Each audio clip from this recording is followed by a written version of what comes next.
Happy Friday, everybody. It's Justice for Comics. Wanted to shoot the video on the Hot 10 list for the week by CBSI. And there's some interesting books on the list. A couple of them that I own, which is cool. Several that I don't, that I kind of wish I did, but you can't get them all. So let's jump into it. It's Friday, long week. I was surprised I was able to shoot a couple videos this week with a busy schedule, but it helps when you can't sleep. You stay up late and you make videos and look at comic-related stuff and news, and it kind of fuels the fire. All right, so let's jump into it. The top 10 list for the week by CBSI. Let's start off with number 10, excuse me. Neon Future #1. Writer Jim Kruger, artist Neil Edwards and Jeremy Rappick. This book, it literally, I think it was last week. It was on Midtown. I just grabbed the A cover, which I thought was the best cover artistically, and I think that's the one that's hot right now. Sales are between $10 and $15. Yeah, low print run, independent book. It says here, Steve Aoki didn't write this book, but it is based on his albums. He says, but don't forget to go to Impact Theory's website where they still have some copies available. All right, there you go. So if you missed this book and you don't want to pay $10 or $15 on eBay, looks like you could go to Impact Theory's website. Only problem is I've done that before with a publisher, and they do charge a lot for shipping sometimes. So they'll usually ship it like priority mail and charge you $10 for shipping one comic book. So it may not be the best deal, especially if you can get a buy it now for $10 with free shipping, right? So just be careful of that. Neon Future #1. I should be getting that in my monthly order from Midtown. Looking forward to reading it. Next on the list is one that's been on there several times, Die #1. Looks like it's up to a 5th printing.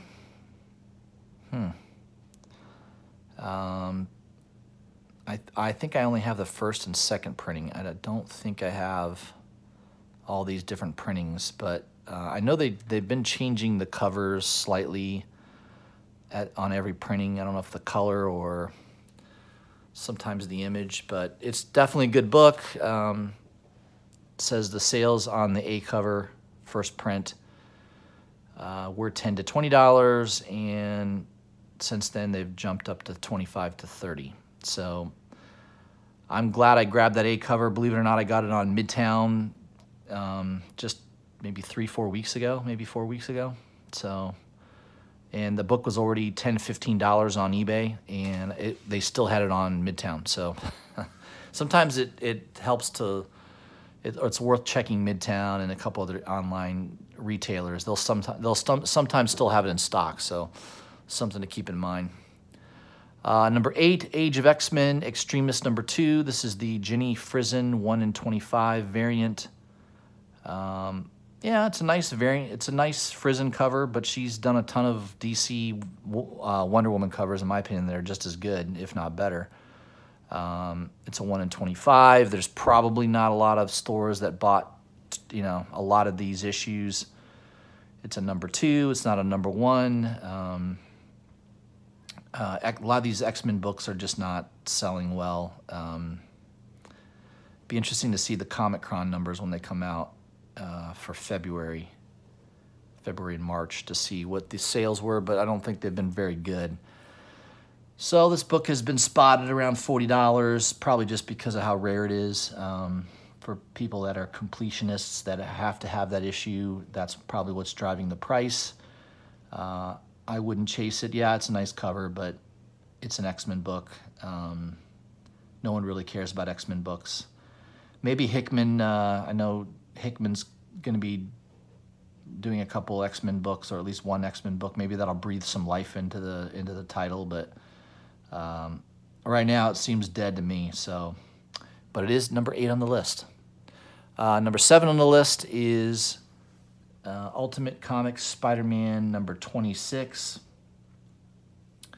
Looks like CBSI has an error there. There's no, they don't list the name of the title there. I only know because I can see the book, obviously, but yeah, they probably need to do a correction on their website. This is a Bendis title, Dave Marquez artist. So the Ultimate Taskmaster is rumored to be in an upcoming, was it upcoming TV show? Is it the TV show or movie? I heard it was going to be a TV show, but obviously the one to get, in my opinion, is the original Taskmaster, which is Avengers 195, which I have that book. So far I have number 7, number 9, and number 10. I don't have number 8. Well, technically I don't have number 7. I don't have that particular issue, but I have the one that matters, which is Avengers number 195. That is a great book. It's a marquee title. Taskmaster is a cool villain. He's kind of like the Deathstroke of the Marvel Universe, right? He's got all these skills, and he's quicker than everybody else, and he can master everybody's fighting style. So it's a cool character. Something that's definitely worth owning for the long term. But in my opinion, I wouldn't be putting $50 or $25 into this Ultimate Comics Spider-Man book. Take that money and apply it towards a nice, mid to high grade copy of Avengers 195. That's my advice to you on that. Number 6, Niobe, She Is Life, number 1. This is the Hawkness, I think it's Hawkness, variant out of 100 copies only.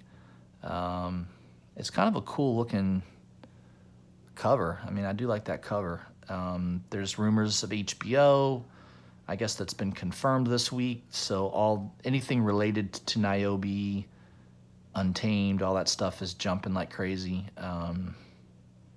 Says that a month ago, a 9/8 sold for $350, and then another one, a raw copy, sold this week for $700. So wow.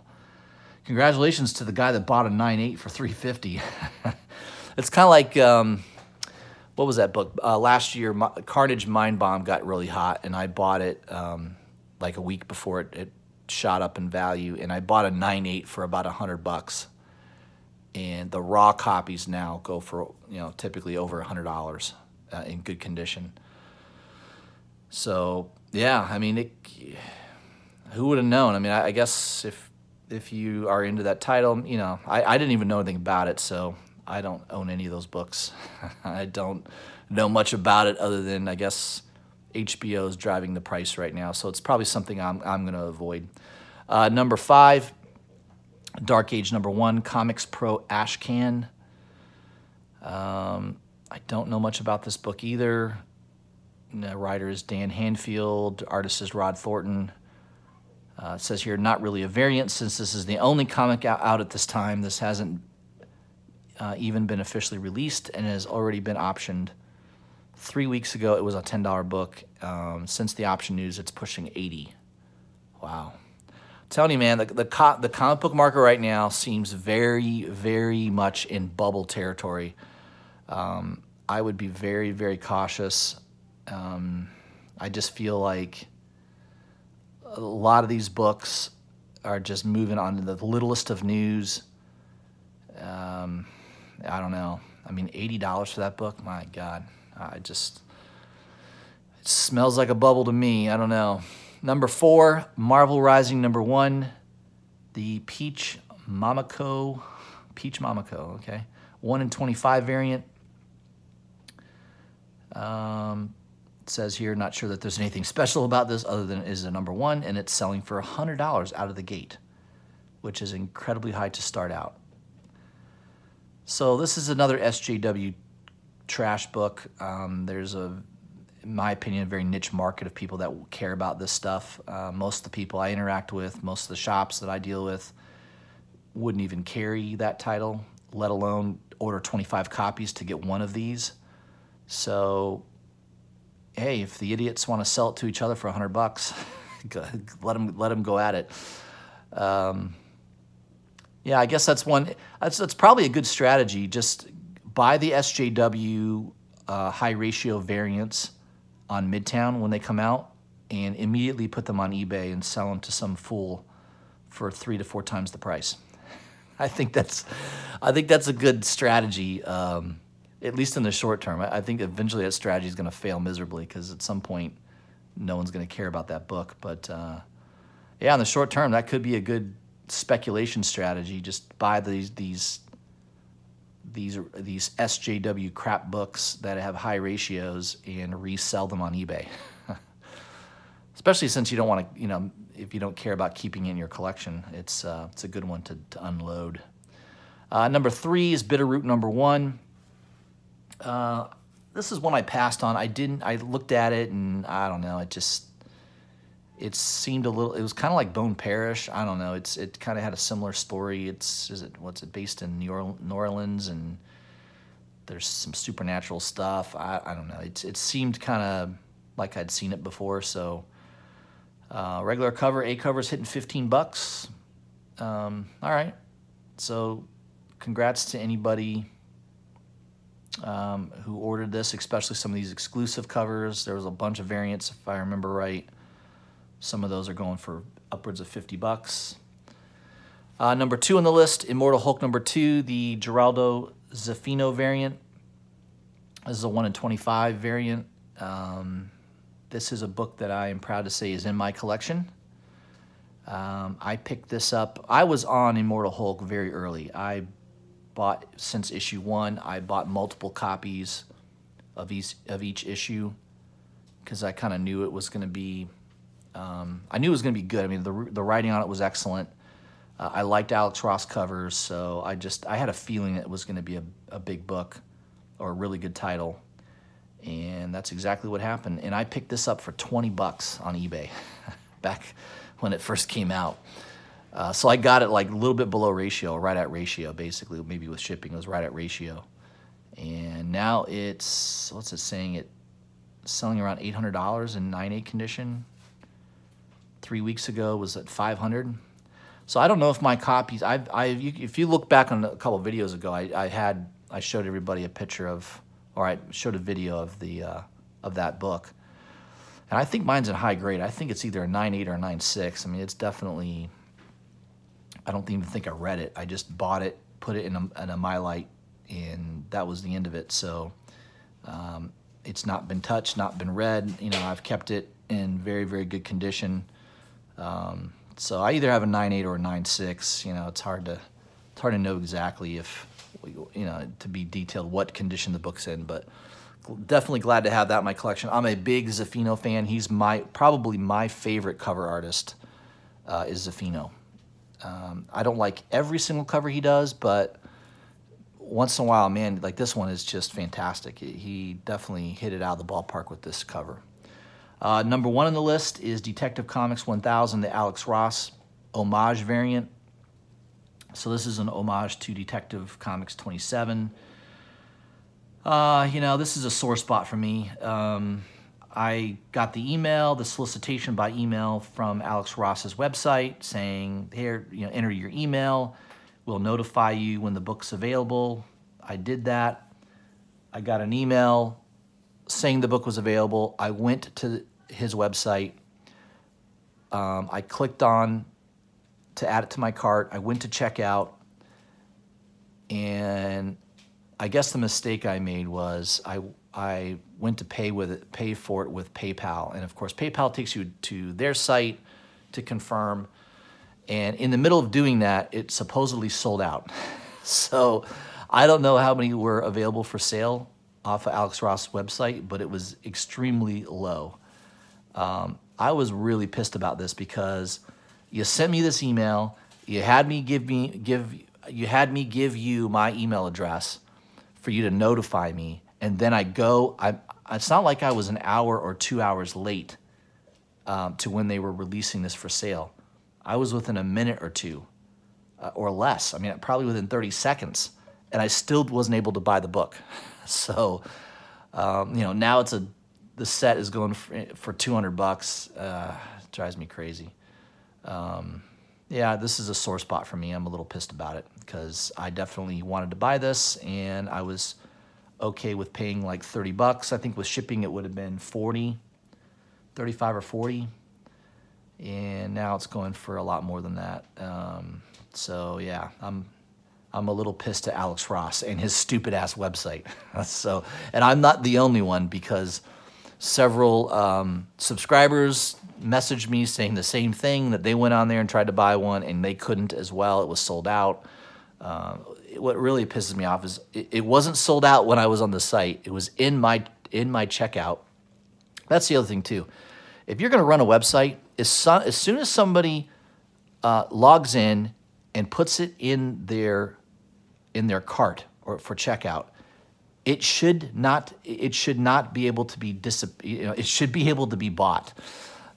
The fact that you go to pay for it and you can't confirm it drives me nuts. That's almost to the point where it makes me never want to buy from that retailer again. So I don't know if I'd ever buy anything off Alex Ross' website. That really, really pissed me off. I think it was just very poorly done. You know, they could have produced a lot more issues. I think that's just a total money grab. You know, they're probably going to put a bunch of them out on a convention and charge extra at the convention. So it's really, really a good way to screw people that really wanted that book. Because the desire of it now, you know, I'm not going to go out and pay $200 for that book. Forget it. First of all, that's a very high print run title, even though it's an exclusive cover. Long term, I don't see this being worth paying that kind of money. Was it worth it at $25 to $30? Yes, I was willing to pay that.